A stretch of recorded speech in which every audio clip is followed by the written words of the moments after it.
You're here because you need a landscape design, and maybe you're on the fence about whether to do the landscape design yourself or to hire a professional landscape designer. In this video, I'm going to share how to know if you can design your own landscape.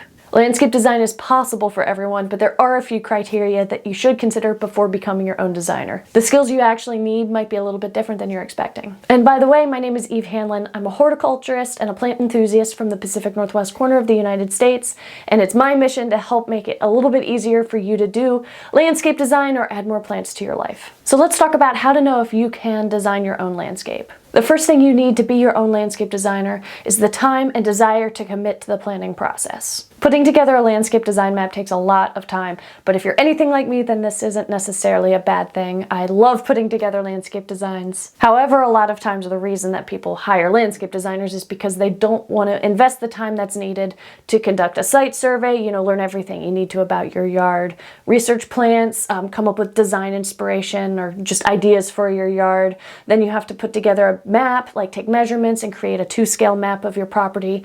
And then you start the design process where you put together ideas, research plants, and then compose these ideas into that finished map.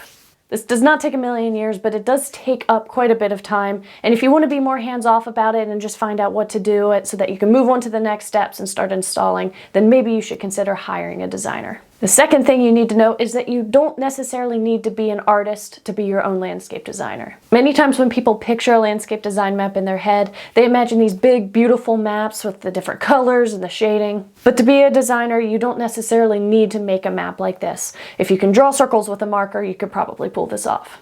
It's the content of the map that's important and not how pretty it looks. You do not necessarily need to be good at drawing. I personally think the most challenging part of creating your own landscape design map is making the base map.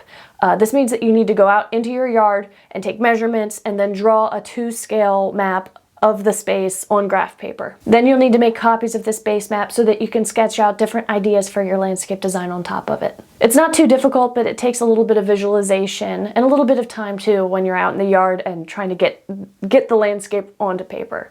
If you feel confident that you can do this, then keep moving forward. Next, you don't necessarily need any fancy technologies or apps, though these things can help. Most people reach right for apps or softwares when they want to design their landscape, but though these tools can be really great, they can also be a little bit overwhelming. You can use software, or you can also just use a sheet of paper and something to write with. When I make a landscape design map, I almost always start with a clipboard and some graph paper and a pencil. Down the road, I'll add a little bit of software to the process, but to make the base map, to come up with ideas, and to lay out the plants in my landscape or garden design, I use paper and pencil.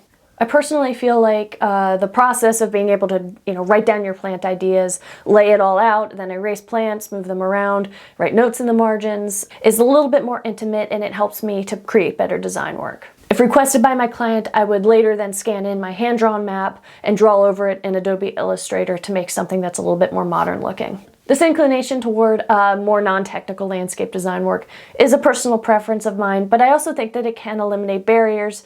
If you're a little bit overwhelmed by the idea of finding and learning the right technology, then you don't necessarily need to worry about this. Also, it's nice to have an off-screen activity every now and then, and it's something that you can do just on a rainy day with a cup of coffee, and it's a really fun activity. Moving on, while I believe that anyone can be their own landscape designer, sometimes it might be a good idea to tap into some expertise, especially if you're designing a really large or complex landscape. There's also a pretty big difference in the investment in, installing a couple of garden beds as opposed to creating this design for an entire yard or this entire landscape where you're investing money in the, on the structures that are going to go in place there. If that's the case, then maybe you should consider hiring a landscape designer to consult on the design that you create.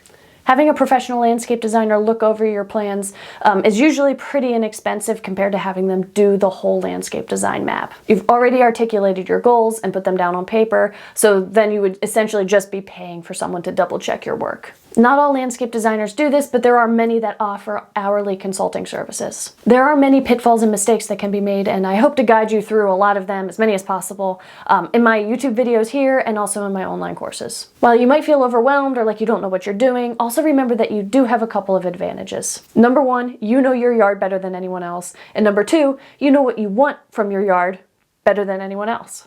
And this is a significant portion of what a landscape designer does. Evaluates the landscape and evaluates the needs of the client, and then composes them into a map. So start by making your map and putting your ideas onto paper, and then you can learn more or reach out to expertise later on. And now it's probably a really good time to mention that I'm actually in the process of creating an online course that will guide you through the process of creating your own landscape design map. It's a work in progress again, but if you're interested in becoming involved, I have a wait list where I will send out kind of little updates on the course, what I'm working on. So if you're interested in this, you can sign up for that below in the link below this video. My last note regarding how to know if you can design your own landscape is really simple, but also really critical. You must feel passionate and excited and ready to learn more about this subject. If you plan to take this DIY approach, then the process of designing and installing your landscape is going to be very involved. And of course, that's the appeal for a lot of people. This is going to be your landscape. It will be your dream yard, and it will be created by you. It will take research and time and trial and error, but if you're passionate and excited about it, then that's the most important thing. To learn more about landscape design from me, please check out my other videos, subscribe to this channel, and I have a landscape design newsletter where I periodically send out resources. You can sign up for that at gardenprojectacademy.com/newsletter, and the link to that is below this video. I hope that this video was helpful for you, and I wish you the best on your upcoming landscaping project. Thank you so much for watching.